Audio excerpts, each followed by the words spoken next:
I'm gonna tell you a story.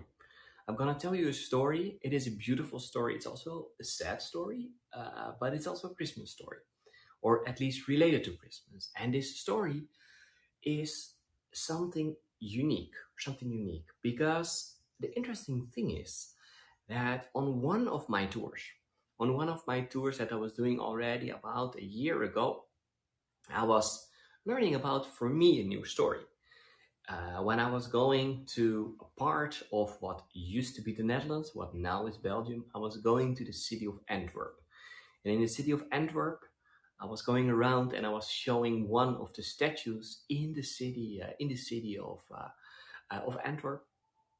And I was learning about a story that used to be quite famous in my country, in the Netherlands and in Belgium, but not anymore. So people had forgotten it. But what I found out, I took some pictures, I brought them home, and I was showing my wife, like, okay, that's this. This is where I was in Antwerp, and I was showing some of the pictures from a statue that I was seeing. I will show you this picture later, and she said, like, I know this story.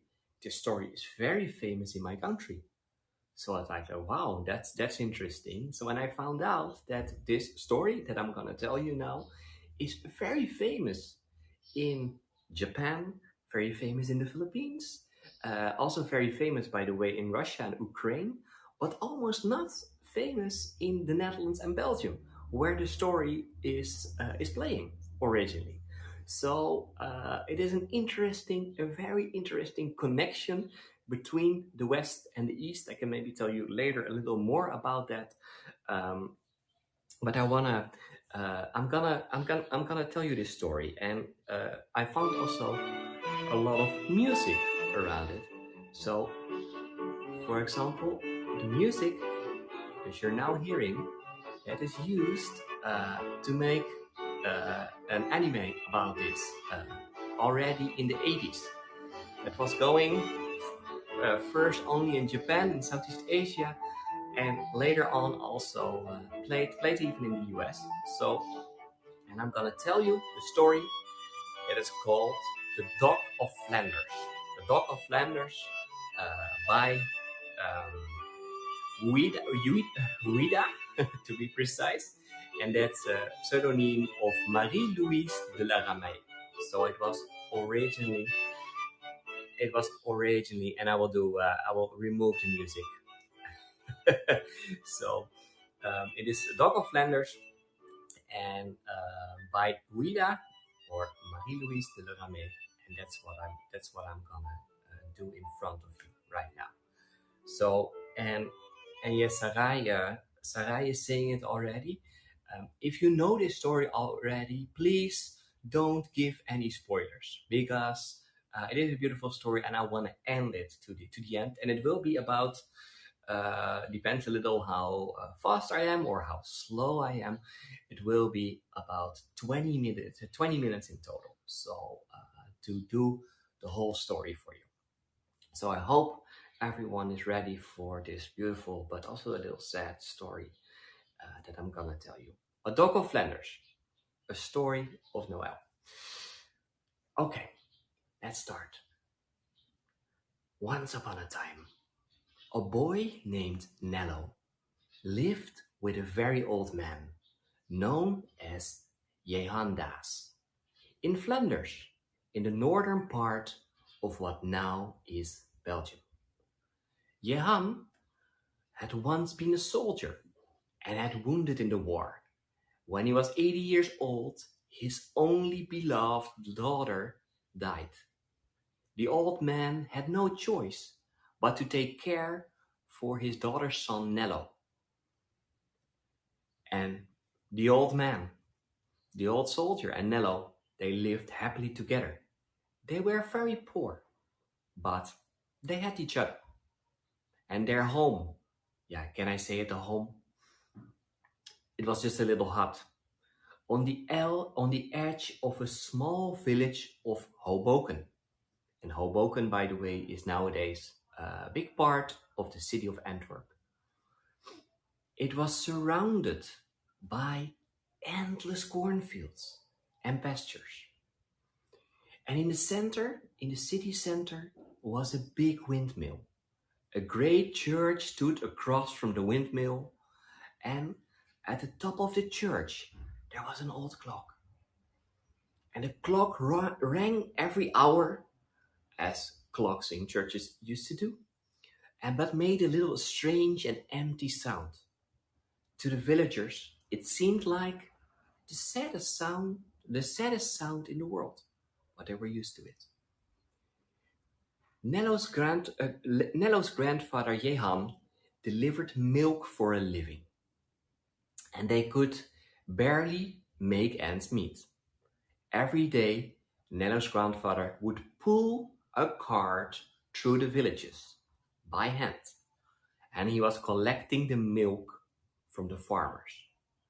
Nello would help him when he could, but yeah, it was very hard work to lift all the milk cans in the cart and to pull them from farm to farm. One day, Nello and his grandfather were making their deliveries when they saw a merchant who was beating an exhausted dog in the street. The dog was very thirsty and could no longer pull the heavy cart he was attached to. The dog became even a little dizzy, and at the end, the dog fell down and could not move anymore. And the merchant cried, "You will make me late for the market, and I will lose money. Come on, dog." And the merchant angrily leaned over the dog. "What are you doing now? Get up once. At once, I say, get up, work for me." The merchant beat and kicked the dog. But finally, the merchant realized the dog, we're hearing a dog by the way, the dog was too weak to go on and left him out in the street to die and walked away. Nello, look, Grandpa, look at the dog lying over there. Look at the poor dog. Come, Grandfather, come quick, come. And Grandfather wondered what was all the fuss about. What is it, Nello? Oh, yeah. What is this dog? Oh no, that looks not very well. He gently bent down to look at the exhausted and terrified dog. Look, Nello, he's still alive. The poor thing. Let's let's take him home, Nello. And Nello was happy. Nello was very happy with this. Okay, Grandpa.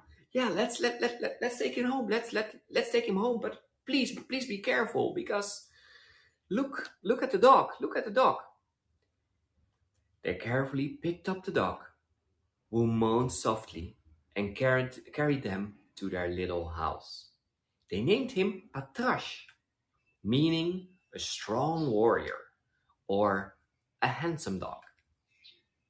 So, like you are a handsome bear, Oscar. The house may have been poor and humble, but to Patrash it was heaven. The old man and Nello took great care of the dog, took great care of Patrash, and they really loved him. They let him live inside and made even a soft bed next to the fireplace, and they gave him plenty of food. And Nello also said to Patrash, "It's okay, my friend. You're safe here. We will take care of you. There's nothing to be scared of. We love you." And Patrash, looking at Nello, gave a questionable woof, woof, woof. And Nello and Patrash, and I'm just gonna sit a little different because I'm sitting on the floor here on a little a little question. So it is a little hard, but and I also have to read, of course. Um, and Nello and Patrash, they played together almost every day, and they spent all their time together. And although Nello was a boy and Patrash, of course, a dog, they had a very special friendship, closer uh, to a sort of a brotherhood as that is possible between a human and a dog. And they were also both the same age, yet one seemed old and the other was young. By the time Nello turned 6, his grandfather was too weak to work and he couldn't get out of bed anymore. Nello, of course, was very concerned of it. And he got to his grandfather and said, "It's okay, Grandpa. I I'm a big boy. I can deliver the milk from now on." But Grandpa warily, "Oh, Nello, you can't. You're you're you're only 6 years old. You're too young, Nello." But Nello positively, No, Grandad, I'll be all right. Don't worry. I have Patrash to help me. We will deliver the milk together. Right, Patrash?" And Patrash gave a woof woof in agreement. Patrash ran over to the harness and climbed into it.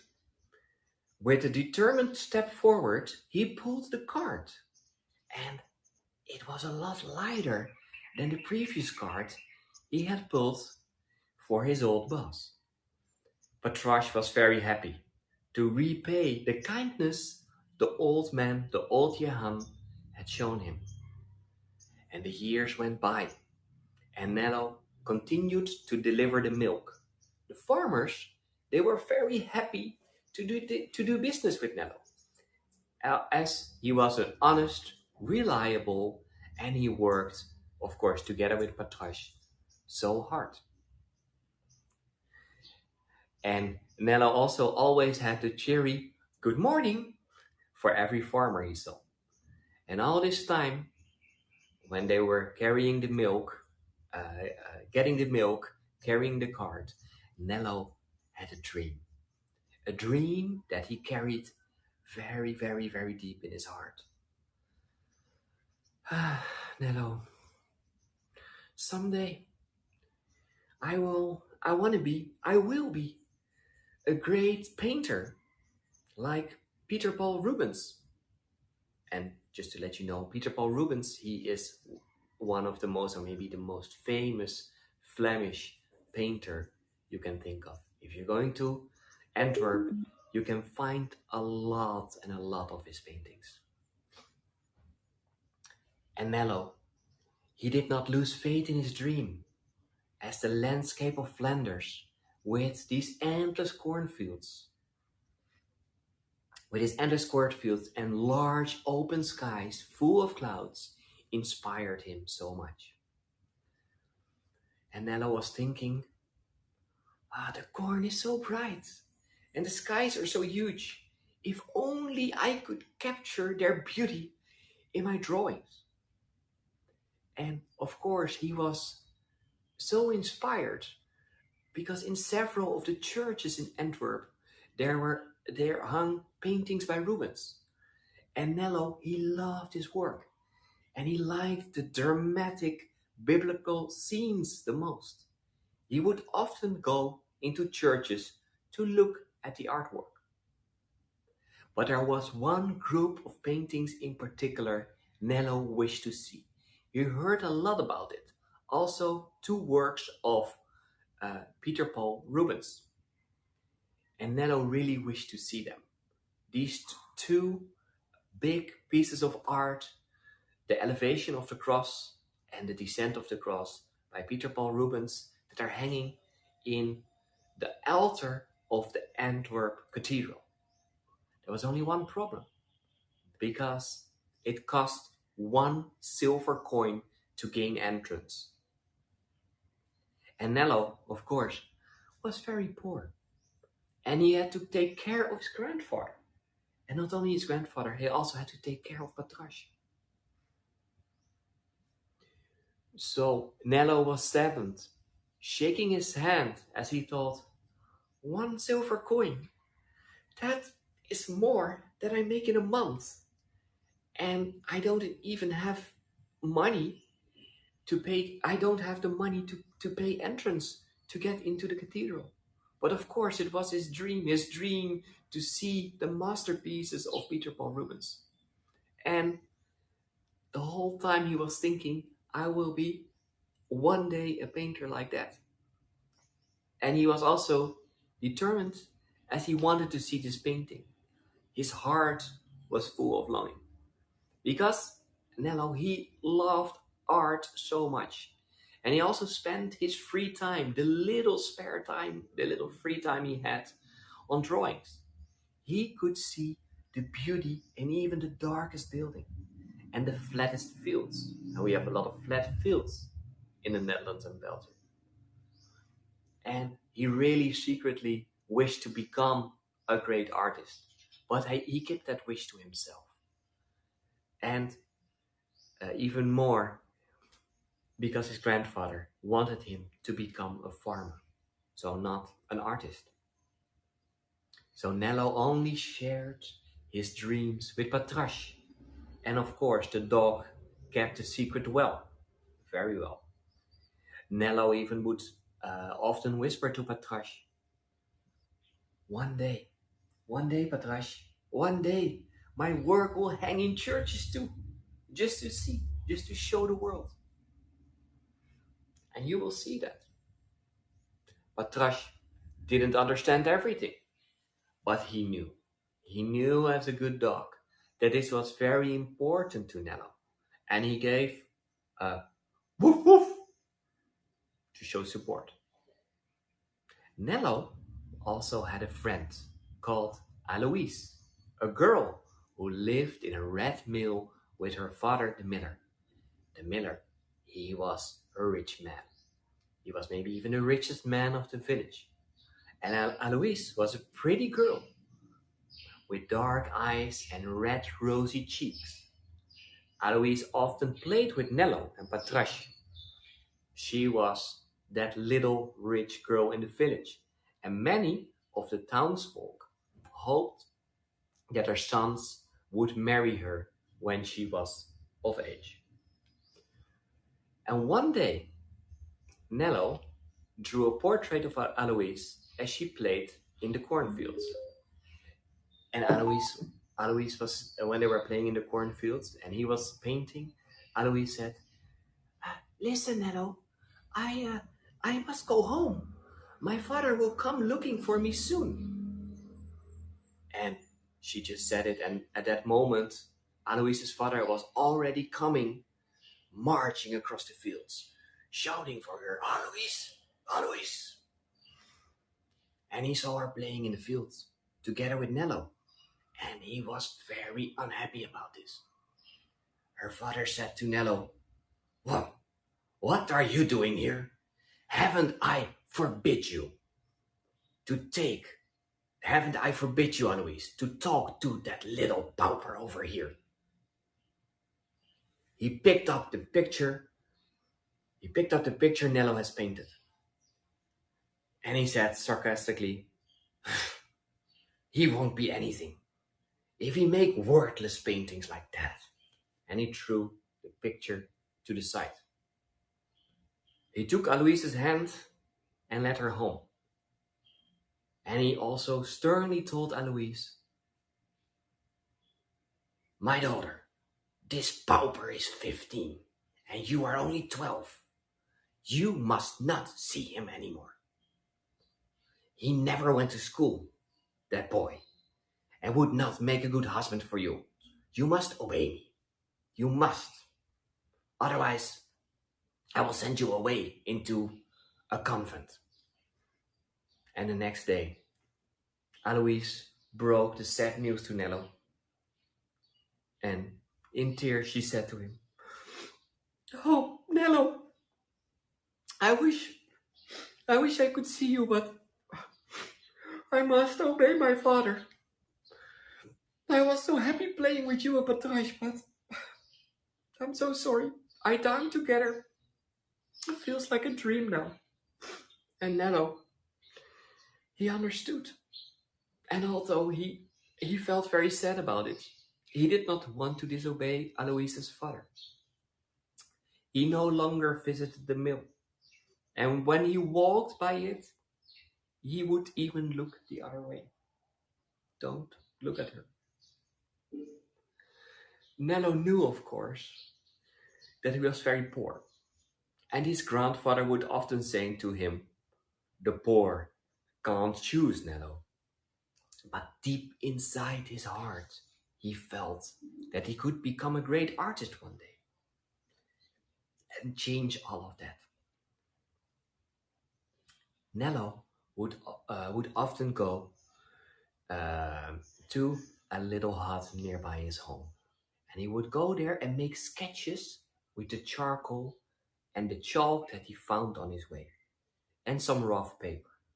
He was talented and could draw anything in black and white and made it look beautiful. And then one day, Nello, he heard about a drawing competition taking place in Antwerp, and the first prize. That was amazing.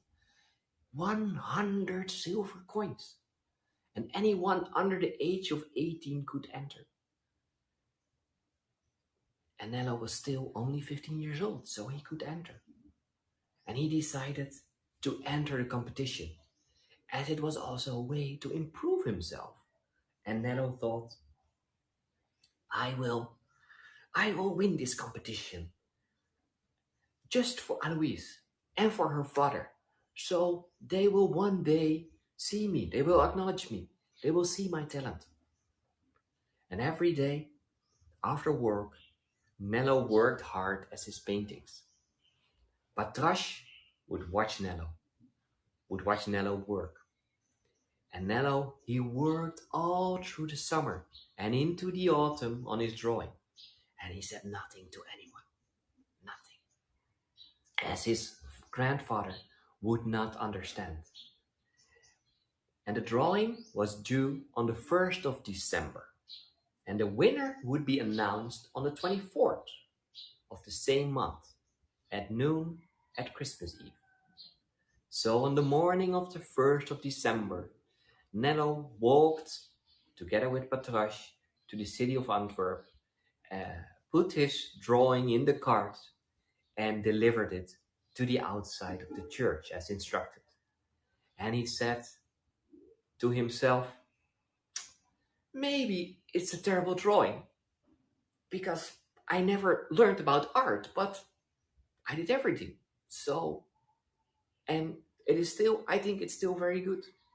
He was full of doubts, but he still decided, okay, leave the painting in front of the cathedral in the big box and fingers crossed that I would win this competition. That year, that year, the winter was very bitter and cold. Nello, while walking with the cart, would often slip on the ice as he took the milk around the village. And in the meantime, Patrash, also 15 years old, uh, had become an old dog. And then one day that winter, Nelly heard his grandpa coughing. He was ill in bed. And Grandpa weakly said to Nello, I'm so sorry, little boy. I wish I could be stronger. But Nello, he whispered to himself, if I win this competition and if I get a prize, I will be able to buy you medicine. Of course, he was not saying that. He was just thinking it, whispering it to himself. And Grandpa, you will get better right away. And I will have a home for all of us, also for Patrash. And later, the same day, Nello, of course, had again to deliver milk in the village. And when they were walking from farm to farm, they were hearing in the distance, fire! Fire! It was Alois. He would know that voice from anywhere. And when he was walking nearby, he was coming nearby, he saw that her father's mill was on fire. All of the people from the village came out to help to put out this fire. Although no one was hurt in the fire, Alois' father was furious. And then, when the crowd was in front of the windmill, he spotted Nello in the crowd. Ah, you again! Didn't I tell you to stay away from my daughter?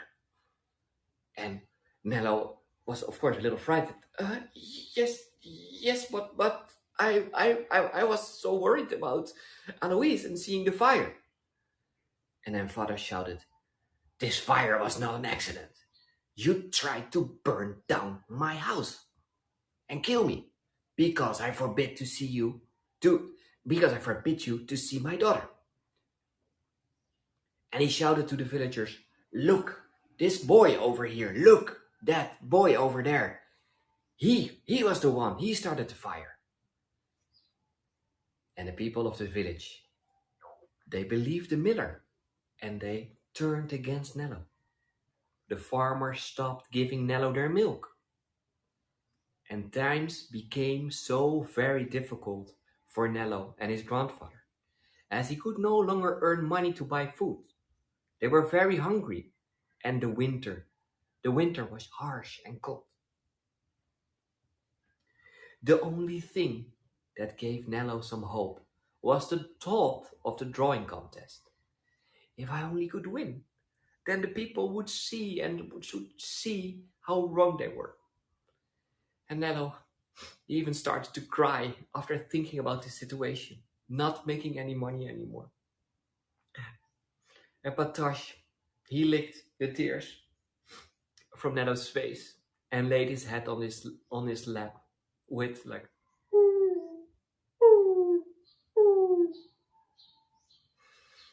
he could feel. He could feel, of course. And Nello now said like, "You're right, Patrash. Why should I cry?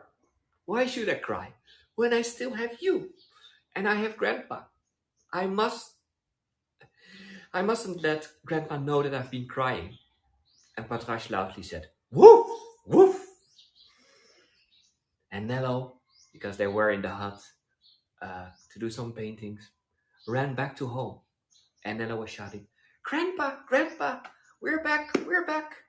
I'm sorry that I was delayed." But Grandpa didn't move or speak anymore. Nello, desperate, "Grandpa, Grandpa, no, no, please, please, you can die. You can't leave us alone, Grandpa, please, please, please, please, please." But his grandfather's body was already cold, and he couldn't hear Nello's cries anymore. He had died in his sleep, and it was only several days before Christmas. On the day of Jehan's, of the grandfather's funeral, Nello carried his grandfather's coffin alone. No one came to help or to console him. The people felt sorry for Nello, but they didn't want to anger Alois's father by helping the boy. Poor boy, poor boy, poor sad, lonely boy. And unfortunately, Nello had no money to pay the rent for their humble little home anymore. The landlord told him to get out, and he took all of Nello's possessions to pay for the rent that was owed. Nello was thrown out into the street and had nowhere to go. And this all was in the night of of December 23rd.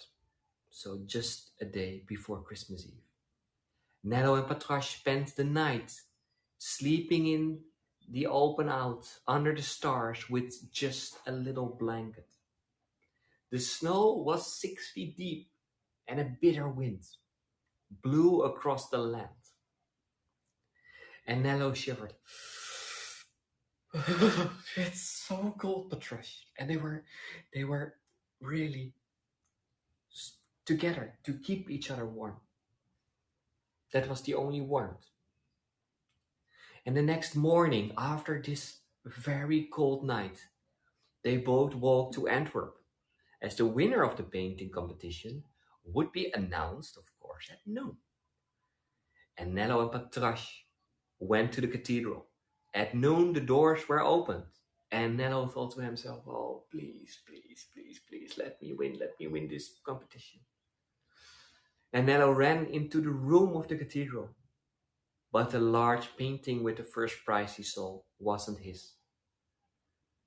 And also, the announcement was, "The first prize winner is," and it was another name.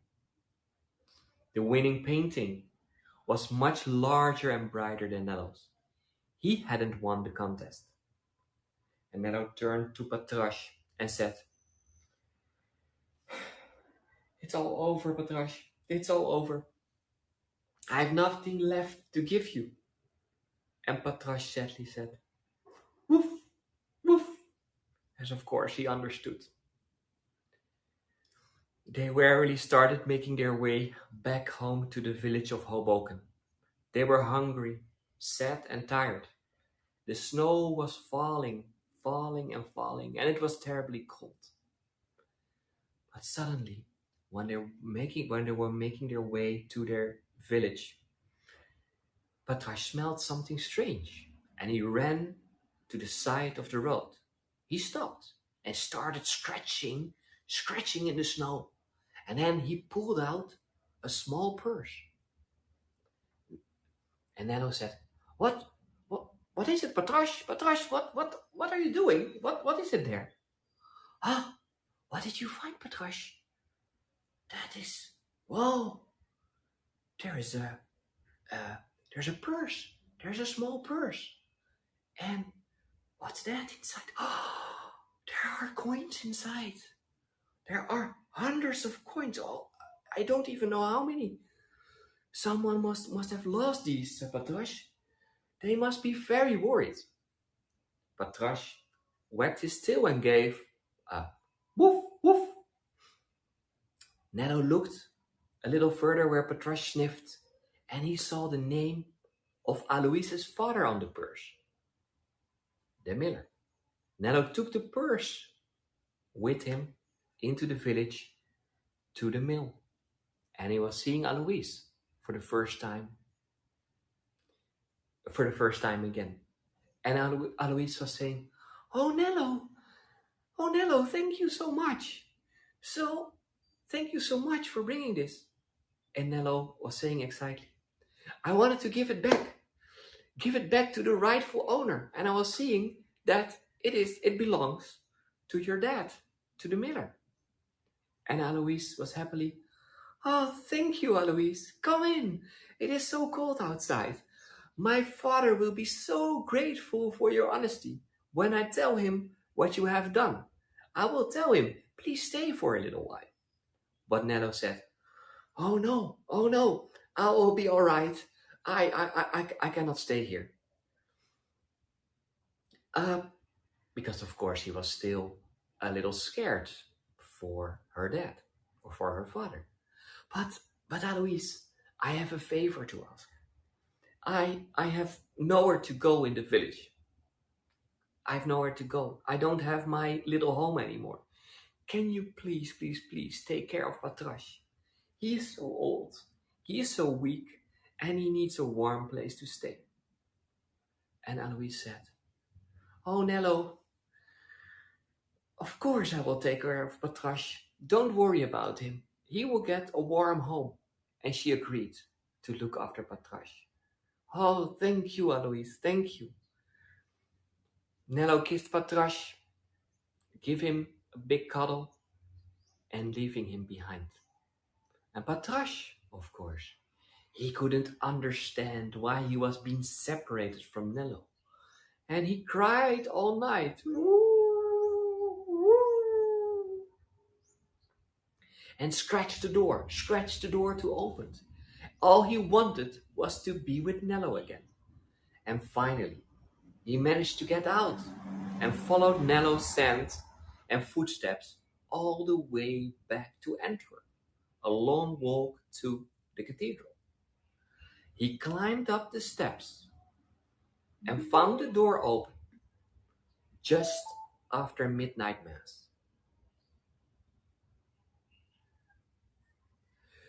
Um, he went through the door and he found Nello inside the church. And Patrash, of course, ran to Nello. Woof, woof, woof, very happy. And Nello heard a familiar barking and of course recognized his old friend immediately. And when Nello saw the dog, he threw his arms around him. Oh, Patrash, I missed you, but woof, woof. Patrash wagged his tail, happily to have found his master and companion once more. And Nello said like, but why, Patrash, why did you follow me? Why? And Patrash could only tail his wag to show how happy he was. And the two of them, they lay down on the floor in the now empty cathedral and thought about the good old days before things turned bad. The better times when his grandfather was alive and when they would play in the cornfields with Alois. And they were laying there, and then the snow stopped falling and the moon came out from behind the clouds.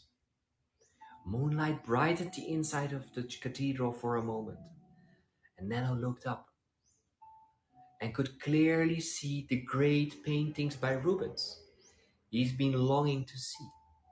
They were paintings of Jesus suffering on the cross. And I can also show you, I prepared some images. The painting they were seeing, or where they were laying in front, was this painting that you can see now in the chat. A beautiful painting by, of course, the artist that he loved the most, Peter Paul Rubens. So, by the way, the Elevation of the Cross is the name. And when the moon came through and Nello looked up, the tears were starting to stream down Nello's face as he stretched his arm out to the painting before him. He could touch it. Oh God, I've seen them at last. I've seen them on this cold night. Finally, I'm seeing the painting that I wanted to see my whole life. And the night was cold and dark. So Nello and Patrash huddled up together on the stone floor of the church to keep warm, only having each other for company and comfort. They were so happy to have finally seen the beautiful Rubens painting, and they fell into a contented sleep. The night passed, and the morning dawned on the village.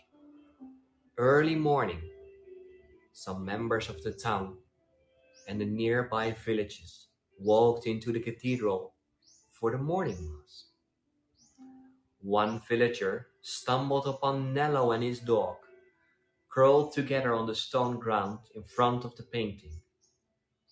They looked so peaceful.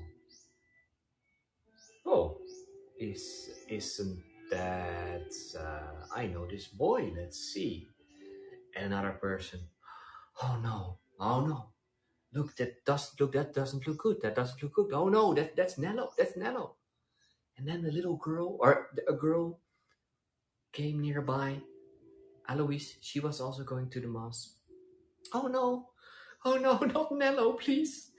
Please, no. And Alois rushed to Nello and Patrash and tried to wake them.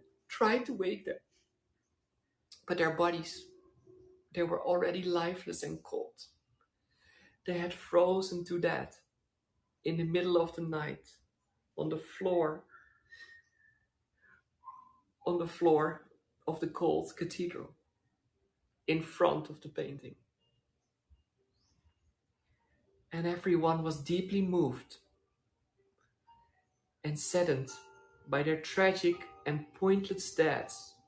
And throughout the day, the townspeople came to pay their respects to Nello and Patrash. They had heard about his kind deed the day before, and they were so sorry for how they mistreated him. Even Alois's father. I was I was so cruel to that boy. Forgive me, Nello, please forgive me. I had no idea what a kind and honest boy you were. I'm I'm so sorry. I wish I could have made it up to him. And then suddenly a painter in the crowd said, "Oh, isn't that the boy from the painting competition? I was very impressed with his work. I've been looking for him today because I wanted to take him as a student." And the people gathered around the bodies of Nello and Patrash, who would never awake again. And they prayed that their souls would rest in peace. And Nello, he was hugging Patrash so tightly they could not be separate. And they were buried together in one grave, holding each other closely, holding each other closely for eternity. And I know, to all of you and to Oscar, this is a sad story, of course. It's a very sad story about Nello and Patrash, but it's also a beautiful story about friendship, about how important friendship can be between people or between people and a dog. So that was my Christmas story for you today, and I know it is a sad story, a very sad story, but a famous story, a very famous story. And if you're now going to Antwerp these days, because this story is from the 19th century, but if you're now going to the city of Antwerp in Belgium, and thank you, Julian, thank you all other people already for giving tips. Um, but if you're going to the city of Antwerp, then in front of the cathedral, the famous cathedral in the city center of Antwerp, called Our Beloved Lady, you can find a statue of Nello and Patrash, just in front of the cathedral. And I'm going to show you.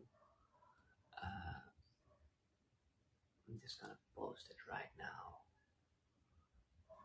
I think you can see it in the chat. Open the picture. You can see it bigger. You see that the little boy, or that the boy and the dog, are just in front of the cathedral. That's what you can see. And what I will do next year somewhere, I will go back to Antwerp to show you this statue. So, but that will be for next year. Thank you, Karen. Thank you, Lisa. Um, I want to thank you for listening to this story. I know it's a sad story, so for the people that are where it is late at night, I hope that you will still sleep well and not thinking too much. But thinking about the friendship of this story, thinking about what Christmas can bring people together, to and think about people, think about people that are here, maybe think about people that are not here anymore, but that have been in your life for a long time. So, for me, my Christmas will be here in the Philippines. Thank you, Jenny. The name of the story, by the way, is The Dog of Flanders. The Dog of Flanders. That is the name of the story. And what I said already before, it is not so famous in the Netherlands and Belgium, and it's interesting. It is an old story already, and it became famous because someone from Japan already, somewhere in the 20th century, sent this book to Japan, and there they started making a whole series about it. So in 1975, a series of Nello and Patrash came out, And after Japan, it came to the Philippines and several other countries, and it became a very famous story of this boy and his dog that were always together. So, and what I was telling you today was, of course, the story. It is a short version of the whole book, because the whole version would have taken me several hours. And but this is just a short version of the whole story. And but I want to thank you. This was I was really nervous to do this in front of the camera for the first time, to only show myself, not showing the location around. So, but together with Oscar, he's here without his Christmas clothes, of course. So, no, I wanna thank you for listening to me. I wish you a very Merry Christmas, of course, all. And I'm maybe gonna do after getting maybe a little more sleep because it's still early in the morning. Um, I'm thinking about maybe one day do some more of these to do some more of these stories. I mean, there are so much beautiful myths and legends and stories that maybe some of you know or not know that are related to the country where I'm living in. So I want to thank you again, and just to make sure that we're not completely into the Here sad comes feeling. Santa Claus, here comes Santa Claus, riding down Santa Claus Lane. Playing a little Elvis Listen, all about here's Santa the Claus. reindeer pulling on the rein. So thank you for listening Bells today are ringing, to my children stories, singing, and a Merry all Christmas. is merry and bright. Hang your stockings and say your prayers, 'cause Santa Claus comes tonight. Thank Here you. comes Santa Claus, here comes Santa Claus, riding down Santa Claus Lane. He's got a bag that's filled with toys for boys and girls again. Hear those sleigh bells jingle jangle, what a beautiful sight.